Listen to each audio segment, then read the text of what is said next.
In today's tutorial, I'm going to show you how to reset your Wi-Fi settings on your Lenovo laptop, tablet, or desktop computer. So this should hopefully be a pretty straightforward process here, guys. And without further ado, let's go ahead and jump straight into it.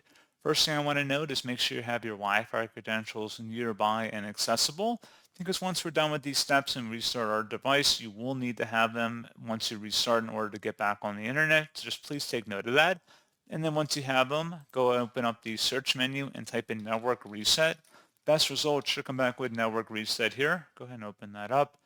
On the right panel, it should read that this will remove and then reinstall all of your network adapters and set other networking components back to their original settings.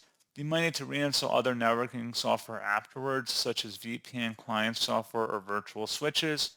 Your PC will be restarted. Select reset now, select yes, and your computer will automatically restart in 5 minutes, but I find it's better just to not forget and just restart now. Save and close out of all your open programs because you may end up getting back into the process you're working on and forget that the computer is going to restart any moment. So just keep that in mind.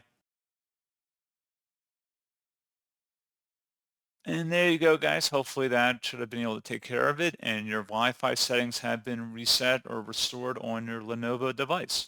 So as always, thank you guys for watching this brief tutorial. I do hope I was able to help you out, and I do look forward to catching you all in the next tutorial. Goodbye.